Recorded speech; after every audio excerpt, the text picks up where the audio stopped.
how some of our devices, they warn us when things get too loud so that we could protect our precious hearing. And of course, you've got noise cancellation that helps us block out the noisy world out there. Well, what if the headphones that we are using can actually cause problems with how we process sounds? Well, the UK's National Health Society found a disturbing trend with young people using noise-canceling headphones, and the problem does not lie with our ears, but rather our brains, apparently causing people to have auditory processing disorders. So what does that mean? We're going to bring in Dr. Akshay Syal. He is here in the studio to explain all of this. First off, Akshay Syal, you've got a case right there. Guilty as charged. I have noise canceling headphones. I've been using noise canceling headphones for years, and you know, short answer is I'm not going to stop based on what we're seeing today.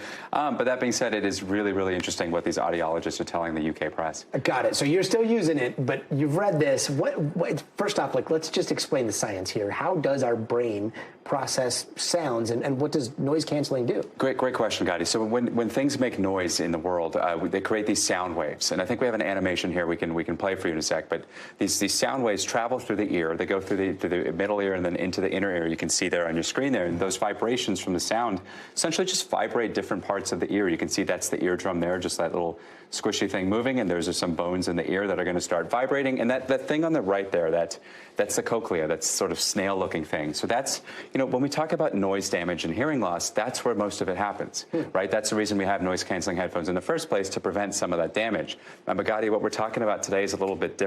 You can see some of those hair cells on the screen there. That's what happens when things are too loud.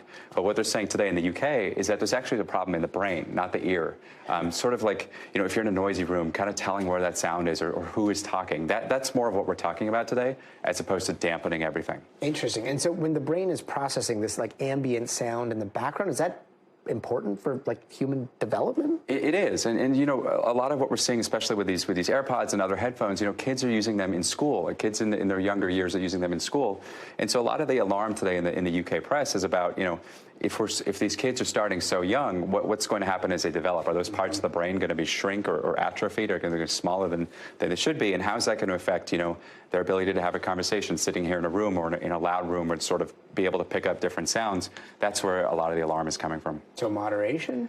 So moderation. You know, I'm not going to stop using noise-canceling headphones. A lot of the noise-canceling headphones we saw today, you know, have a transparency mode or an adaptive mode where you can sort of, you know, play that ambient noise, bring it back into life. Because, you know, if you're walking around in New York City, for example, and you have noise-canceling headphones, that could be a problem if you know, there's a car coming by and you don't hear it necessarily. So everything in moderation, and it's okay to turn off that noise-canceling feature every now and then. Yeah, but I feel like you love your noise-canceling, because sometimes we share an office, and I know I had a tendency to mumble. I got to tune out ambient noise, you know?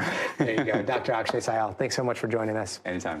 Thanks for watching. Stay updated about breaking news and top stories on the NBC News app, or follow us on social media.